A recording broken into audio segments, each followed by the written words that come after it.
Well,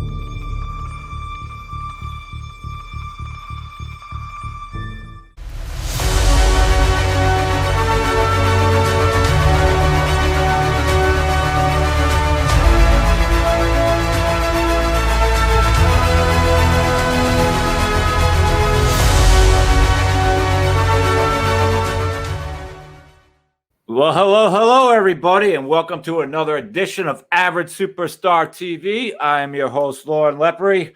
Please give me that honor and hit that subscribe button on YouTube, Spotify, Amazon, Stitcher, and iHeartRadio. We have a new episode that drops every Monday morning at 5 a.m. And this week, we are back in the film world. I met this great actress not too long ago at a horror movie convention. You all know her from one of the most important, horror films ever made that actually brought horror movies back, in my opinion, in the 90s. But I would like to welcome to the show Nancy Ann Ritter from the movie Scream. Hi, guys and gals. I'm so excited to be on Lauren's show, and he's been just an amazing. I'm so grateful to be on the show, and so grateful for you guys tuning in and watching and listening.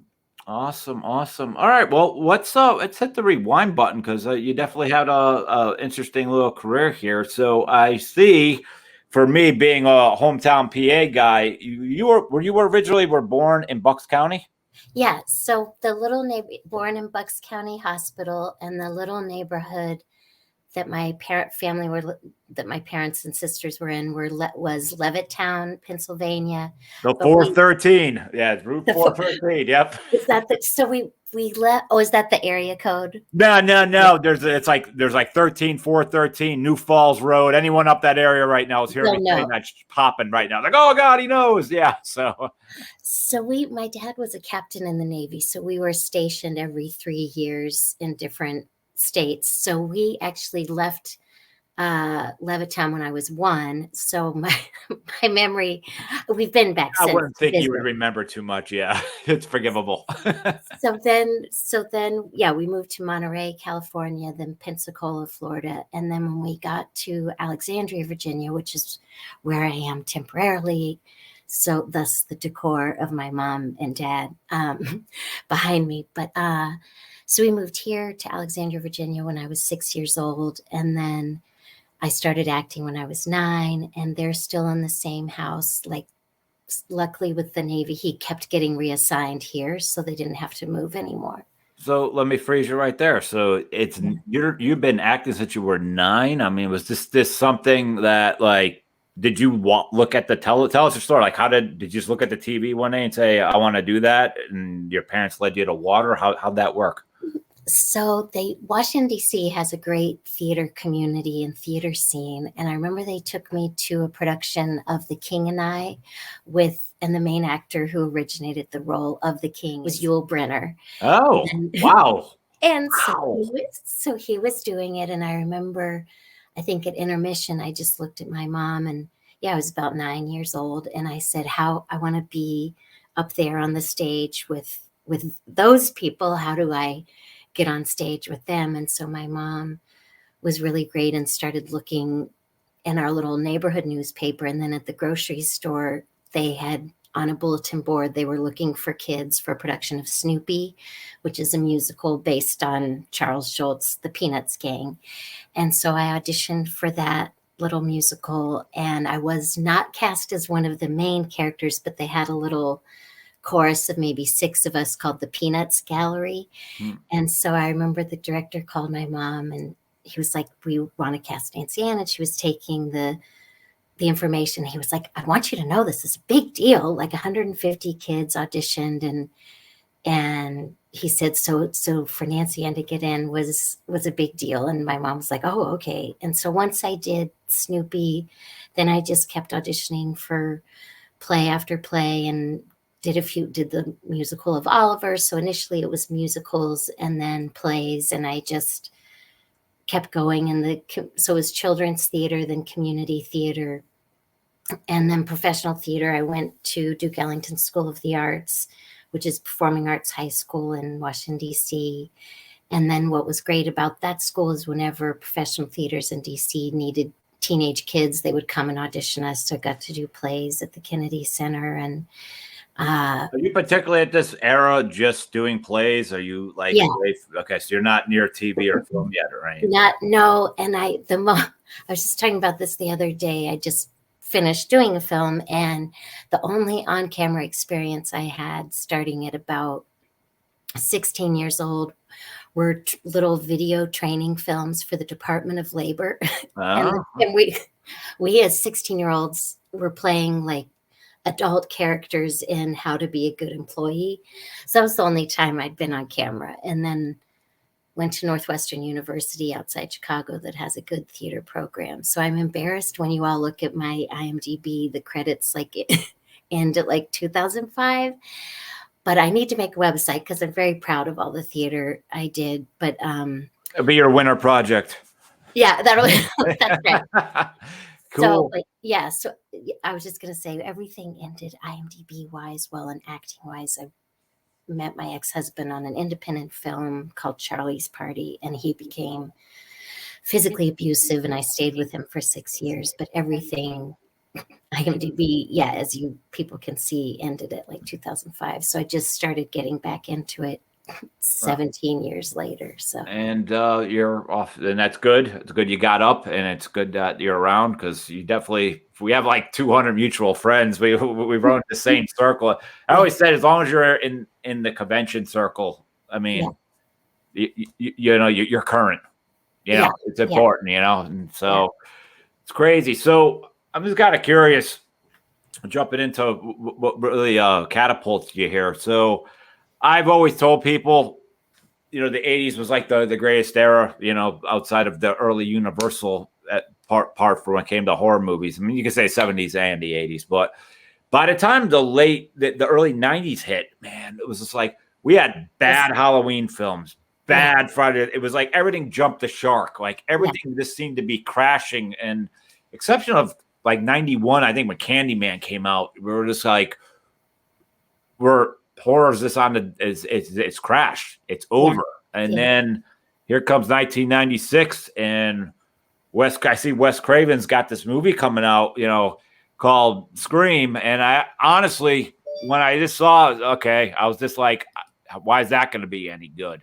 Right. And after opening weekend, there was a lot of hype, and it didn't do good opening weekend. And then little by little, that snowball hit, and I couldn't walk anywhere without hearing about it. I'm like, I'm going to go finally check this movie out. And I wholeheartedly believe, without a doubt, that Wes Craven brought horror movies back at that era. And then in came, you know, I Know What You Did Last Summer, into The Ring, into The Grudge, and everything just popped open and kept going. And thank God for that. So I guess jumping into that era, I mean, how did you even, I got a lot of questions with it. How did you even hear about this movie? For starters. Sure. So, cool. You've got all the cool things, Lauren. Yeah. So I just had moved to Los Angeles, and I'd maybe been there 5 months. And my friend Julie Plec, Plec, she was a year ahead of me at Northwestern University. She was Wes Craven's assistant at the time, and she reached out randomly. And at that point, she goes, "How tall are you?" And I said, "I'm 5'7". And she said, "That's perfect." She said, "Wes Craven is screen testing 5 actresses for the lead role of Sydney, one of them being Neve Campbell, the other being Brittany Murphy, Alicia Witt, AJ Langer, who was Claire Danes' best friend in My So-Called Life, and Megan Ward, who played Bailey's first girlfriend in Party of Five, and she was in Encino Man. And was she in Joe's Apartment with Jerry O'Connell? I don't know. I remember she was in PCU. I definitely know that name. I don't know her whole career, but so I can't answer that at the moment. But yeah. I think she was, but yes. So the average height of the 5 actresses was 5'7". So Julie said, "We'll pay you $75, and would I be the female stand-in for Sydney for that screen test day, so that if Wes wanted to move the camera around and the lighting, he'd be using me and have the right height for the 5 girls coming in. And so that may have, I mean, it's so hard because it was so long ago, but that may have been maybe February 1996. And so I went in and they were in a big warehouse space, I think somewhere in the valley. And that day it was Wes Craven, his producing partner, Marianne Madalena, Kathy Conrad, one of the other producers, and Lisa Beach, the amazing casting director. So the first half of the day, I just stood, of course, I stood behind Wes Craven, not like breathing on his neck, but a few feet behind, but he had a good view of his monitor and then of the 2 scenes that were just little makeshift sets. The first scene was the scene where Skeet Ulrich crawls in through Nev's bedroom window and they have the little G-rated on top of the nightgown action. And then the second scene, so they had a double bed, or no, a twin bed, since I think that's what Nev was sleeping on. But anyways, then the second scene was when the killer calls Nev on the phone the first time. So I think they had a little couch or whatever.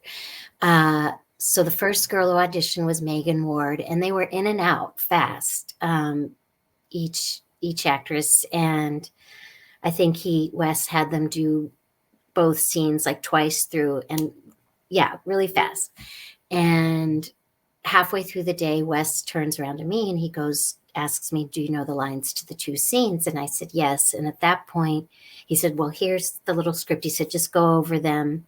He went to check on one of the actresses. I like to say actors, but just so people can follow. Yeah. Story. So he went to go check on one of the actresses, and then he had a stand-in for Skeet. And I want to say, you can double check me, Lauren, on this, but I want to say the guy stand-in that day for Skeet is the guy who ended up playing Stephen Orth. Oh, Lord, I don't know where the frog in my throat's come from. Anyways, I think the stand-in that day is the guy who was cast as Stephen Orth, poor Drew Barrymore's boyfriend at the very beginning. Oh. Gutted by the swimming pool, I think. Okay. So we immediately, Wes came back in and we first did the bedroom scene and then the killer phone call to Nev. And when we finished, and I remember when he asked me, since I'm an actor myself, as each girl went that day, and we were about halfway through the 5 actresses, I remember thinking, if I were auditioning for Sydney, what would be my little stamp on it? And so that was fun. That little part of me was there. And so we did both scenes, and Wes beelined over to me and he put his hand out and he goes, that was excellent. And he went again to check on the actors. So he left the big warehouse space and he goes, have a read for one of the bathroom girls. And at that point, Lisa Beach came running over and she said, once we finish casting the main characters, we'll start bringing in actors for the smaller roles. And it was interesting. Once Wes put his stamp of approval, then it was suddenly like I was visible in the room. Not that I was looking to be noticed, but it was just interesting kind of how the mini version of the floodgates open. And then the rest of the day, he was doing interesting camera work and angles and lighting. So that's why he had me step in for that. And then initially, I think they called a few weeks later, I read for the blonde cheerleader, which of course it was the worst audition I'd ever given. And Leonora Shelfo, who ultimately was cast as the blonde cheerleader, everyone knows is so perfect. When I went in the audition, usually it's just you and the casting director. So I was surprised when I went in. Wes was in there, Marianne Madalena, of course, Lisa Beach. And so I didn't have a cheerleading outfit, but I wore a little mini skirt and a little baby doll shirt that said Girls Rules. So when I went to say hi to Wes, just shake Wes's hand, even though we knew each other, he started like bowing to me. And then at first I was like, what have I done to deserve this? And then I remembered the Girls Roll t-shirt. But so that was the audition day. And then a few weeks later, they literally called on a Wednesday and Well, I'll just say really quickly. I never am sure if I remember correctly, but I think initially I was not cast in the bathroom scene. I don't know if you Oh. remember at the party scene at the end, there are two girls, a blonde girl and a girl with like black curly hair. And they have they have a couple lines to Courtney Cox where they're fangirling out. And I think that's where they were going to put me. Then they called on a Wednesday and they said, Wes has moved up the shooting of the bathroom scene. Would I play the girl in bathroom? And I was like, Lem, I got to think about it. No, immediately I said yes. And so they had me on the plane the very next day, Thursday, and we were on the set on that Friday. So it was super fast. And Leonora had her hotel room than mine. And so we rehearsed that night. Or we rehearsed that Thursday night just in her bathroom. And then, yeah, we were on the set on Friday. So it was really fast. That's awesome. This is kind of curious between your mindset and basically everybody you encountered there. Were you just looking at it like it's work, or were you looking at it like this is Wes Craven? He's a big deal, but it's also been a lot of years since Wes kind of really put something hard out there. So were you just kind of throwing caution to the wind, get in there, or were you like, please, I know this is going to work. I know this is going to work. Well, I was throwing caution to the wind. I was so excited to get to work with Wes Craven. At that point, to me, he was like the premier, what I knew from the horror film community, like the premier horror film director. I had not seen I Need My Cherry Popped, because at that point I had not seen Nightmare on Elm Street, hadn't seen Friday the 13th. So I really was a horror film virgin. So I didn't know about the drop off of the great 80s heyday, what you described. I was not aware at all. I Last just House on the Left. And I mean, I always said he made Scream, so he invented, the ghost face and brought horror back. And then in the 80s, he invented one of the three biggest horror icons, Freddy Krueger. Yes. Like wow, he's got double credits, Yes. Almost more than everybody. Sean S. Cunningham invented Jason, and John Carpenter did Michael Myers. So Wes has got two big points, gigantic points. Wow. Yes. And I knew about Nightmare on Elm Street, of course, and I knew about Freddy Krueger, but I just what was most exciting was to get to work with him.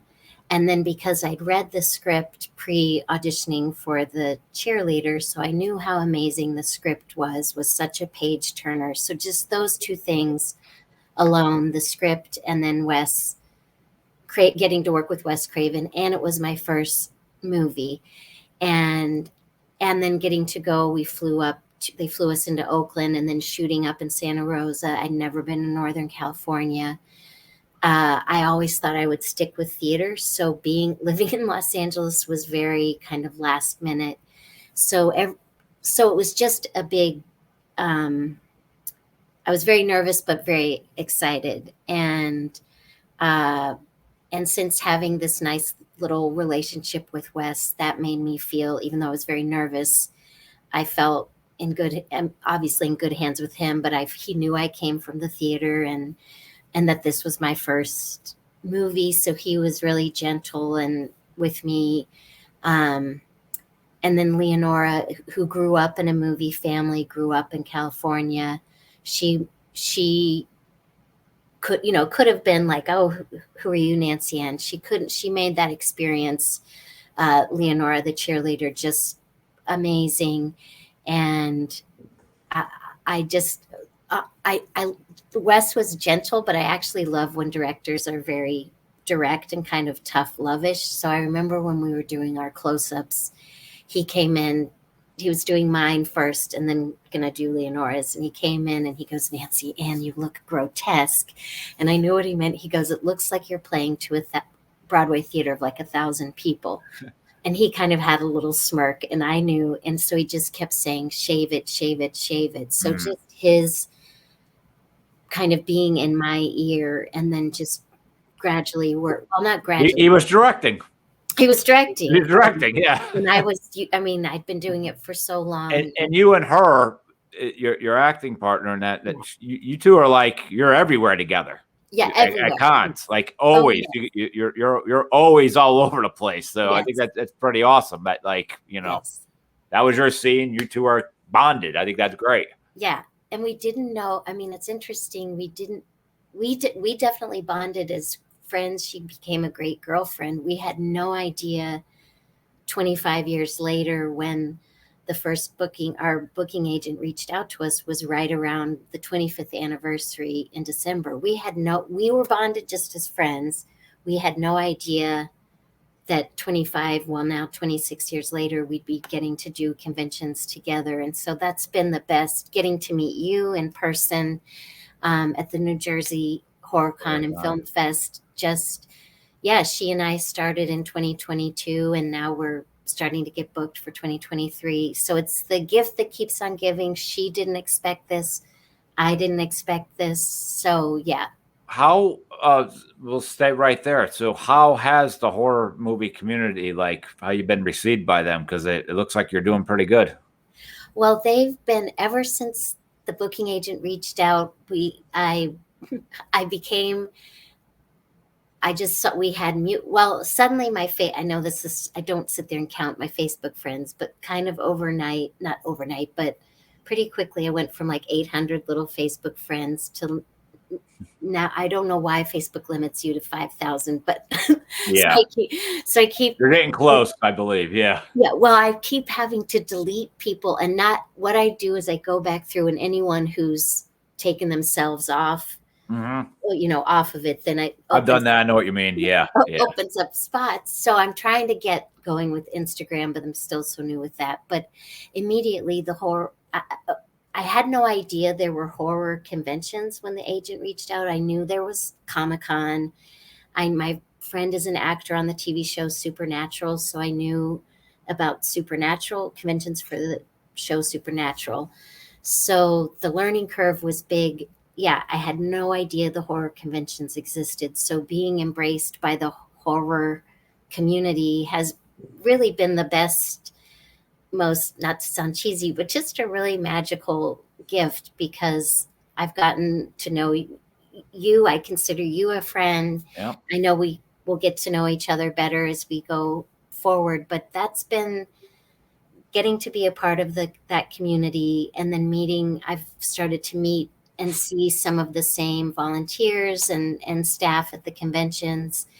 A really nice husband and wife. Oh, go ahead. It's a big family. It really Yeah. is. I love that. Like, I could go for everything from Monster Mania to Jersey Horror Con to Horror Hound to Texas Frightmares, Days of the Dead. I mean, it's great that you could go and the vent, 50% of the vendors, the agents, Yes. you know what bars, what rooms to go. It's crazy. Yeah. It's like how all that flows. And Yeah. it's great. I look forward to it like every month. I mean, there's so many of them now. I can't afford to get to them all. It's crazy, but it's been that.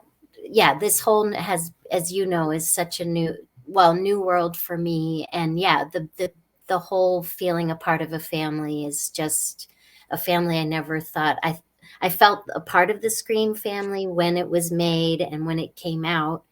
And I never didn't feel a part of that, but I just didn't know what would be waiting for me and Leonora 25 years later. Yeah. So when you're on the set of the Mighty Scream and you're around all these icons, just curious, like, there any real funny story or anything interesting you could share with the horror audience when you were filming that? But I mean, you already did kind of with the Wes Craven one. Is there anything out there you could throw out there for any of the fans that are watching? Sure. So my time on the set was very like Thursday to Monday. Like, he kept us through. We got everything filmed on that Friday, but he kept us through the weekend in case he was going to need stuff from us the following week.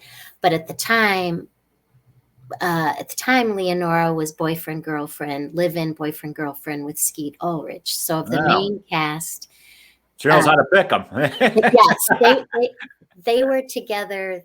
They met in New York, so they were together pre-Scream. Moved to LA from New York, and yes, of the main cast, he's who I got to know the best and was immediately so down to earth and very wonderful to me. And again, that was all because of Leonora. And so she was very much, she went up and back to Santa Rosa a lot. So she was on the set a lot. So that was my first, yes. So being with her and doing a lot of stuff together with her, like they were moving up into the Hollywood Hills while Skeet was filming to a great little place. And so then my next time with the cast, well, we first had a cast and crew screening in Los Angeles. Wait, let's see the order of things. Actually, when the film wrapped, we went back for the wrap party, and I didn't take a little boyfriend. Well, I mean, I was single, but I didn't take a little partner with me. And every one of the main cast, they were all paired off, and I was like, oh dear Lord. But Leonora was, she was like, come sit with us. So so a few things, and then I'll stop talking. But why the rap party was really fun was, I did go to the open bar because I never had been and had a few vodkas. I never had been in a party situation like that. And at one point, Leonora was like, come sit with us. But then everyone left, and it was me and Courtney Cox sitting at the table by ourselves. And I was like, oh dear. But she couldn't have been nicer because I think they had a jazz band playing. But then when the band finished, David Arquette got up on stage and was like emceeing. And Courtney Cox put her hair in a ponytail and started playing the drums. She's a really good drummer. And Nev, who had been came from the dancing world, started kind of just like doing sexy flamenco dancing.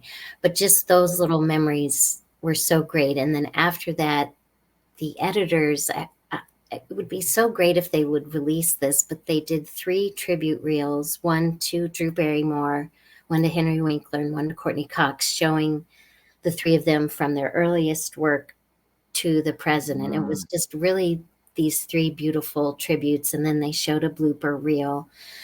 And then probably the most fun that night, I mean, the whole night was fun and wonderful. Then somehow we all went back to the DoubleTree Inn, and we were in someone's room, and the room was just big enough. It was 2 double beds, just your standard hotel room. Well, we were all in there, the cast and the crew. And I remember it was not an orgy, but like Wes Craven and Nev and Marianne Madalena, we were all in our clothes, but they were kicked back on one of the beds. I was rather wasted. So all I remember from the party, well, and just everyone was just hanging. It was just a beautiful thing. And Wes comes up, and I have a pack. I wasn't a smoker, but I had a pack of cigarettes, and I'm smoking away. And Wes comes up and he's like, can I have a cigarette? And I was like, sure. And as I'm giving him one, I'm like, how do I even have these? Yeah. But I got so drunk. I like went off and made out with some local boy. So I'm so mad at myself because I left the party, which was this great party. So just those. Did you make out in the bathroom? Well, Julie was like, where are you going? And I'm like, well, this boy said he worked security on the film. And Julie was like, I don't recognize him. And I was like, oh, it'll be okay. But we went back to his house. And all I remember, we were making out. I was still virgin. I was very late in life. I grew up Catholic anyways. So as we were naked, I was like, I can't sleep with you. And he was like, that's okay. But I opened up my eyes, and he has guns hanging on the wall, like all over the room. And I was like, oh no, he's going to shoot out my pussy. But he couldn't have been nicer. But might have been the best quote ever for my show. Thank you. But I love talking dirty. It's my favorite thing. But yeah, I do remember I got so drunk that I remember when I got back to LA, I was like, I don't want to feel like I need to drink to feel comfortable to be around big Hollywood actors. And so that was kind of a good wake-up call, so I didn't really, because I like to take things to the extremes. Eh, But we had a breakfast one of the mornings while we were there with David Arquette, and he was so colorful, and it was only like 12 noon in the daytime.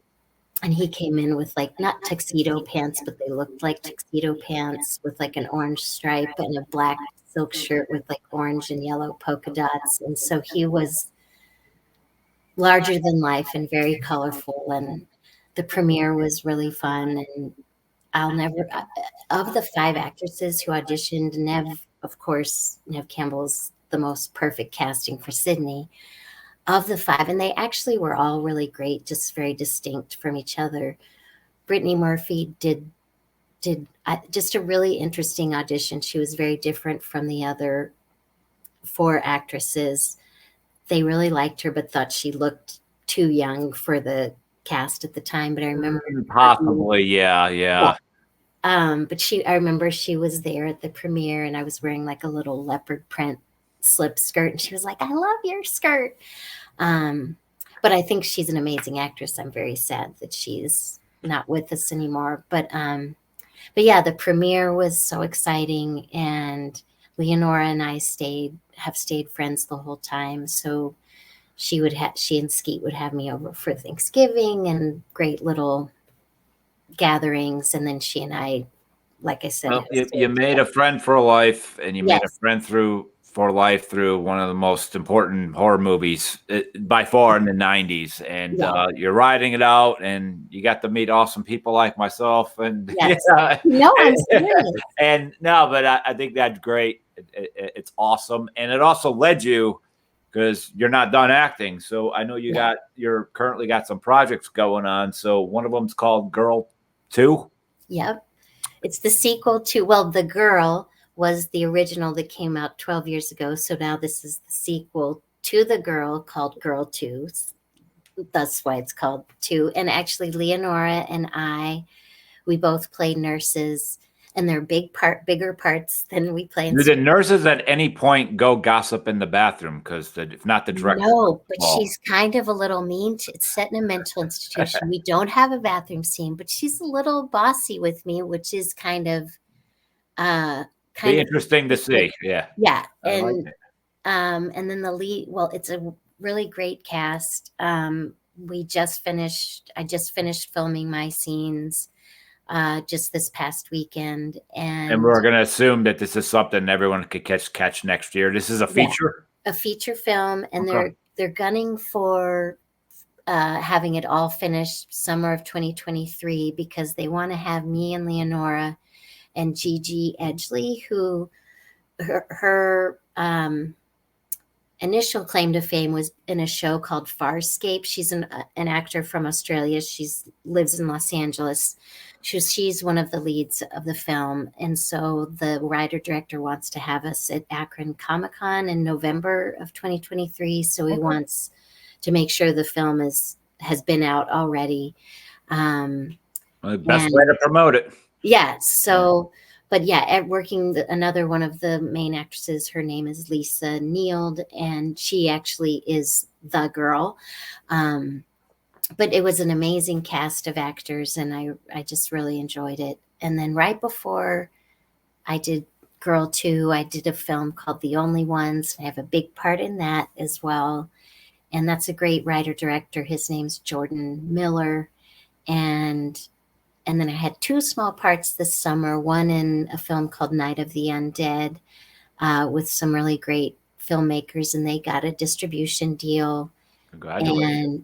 And then the film before that's called One of One, and that's a great kind of comedic film with some local filmmakers here in Virginia. So it's been really great. The girl. So you got 4 projects coming out next year. Yeah, and they'll all come out in 2023. And as you all know, with independent films, they always, Night of the Undead has the distribution deal, and then the other 3, the hopes is to get a distribution deal, and then if it doesn't, then they release it independently themselves. Yeah. But I've already got some projects, potential projects, so it's been really nice just to be back acting, and I'm grateful to these filmmakers that want to use me in their projects. So yeah. That's marvelous. I think you're doing great. It really, you're. I think you're hitting on all. You're running on all cylinders. That's the word I'm looking for. But no, really, I'm so happy that you came on the show to share those stories. I've been chasing you down for a little while here. No, well, and I'm so glad you were patient, Lauren. I don't Not want always. I don't want to cry, but you were really just so wonderful and very patient, and I really appreciate it because I really did want to come on your show for so long. So I'm really grateful you invited me, and that you stayed with me through all these months. So I'm excited to get to be friends with you and to get to know you better because you're an actor as well. I'm an actor and a film director, podcaster, producer. I kind of run film festivals. Yeah, I got my hands in everything. So I think I overloaded you with stuff when we met. I'm like, can I do this? And I do that. No, you didn't overload me at all because I just was so excited. You're a Renaissance man. And no, I wanted to ask, are you based in Pennsylvania or are you? Yeah, I'm right out of Philadelphia and South Jersey, but I could be at like the stadiums in 5 minutes. So, and like Pennsylvania hardcore, the dark military. My biggest claim to fame was helping out with Terrifier 2, bringing one of the shooting locations to Philadelphia. So, that's kind of been my recent, if you want to say. I also played a DJ where there's my scene, but yeah. No, that's a big deal. Yeah. I'm going to be I don't know if I'm allowed to say this, but I can let people read in between the lines, but I'm going to be at an event in Trenton. Okay. That's December 10th and 11th. And it's just an event for Tony Moran. It's just his event. And I need to look at what the name is. But anyways, it's December 10th and 11th. I'll pop by and catch up with you there. Yeah. So it's like a half hour from me. So. Okay. So perfect. I'm going to be it's his event. I may be doing a private signing while I'm there, but I wish before the interview I would have looked. But if you go on Tony's page, it's a really nice event and it's just his event. So I've been going. Cool. I'll definitely look it up. Yeah, absolutely. Yeah. Sweet. Well, Matt, thank you so much for coming on. Really quick, will let everybody know how they could reach you if everyone want to use you for anything?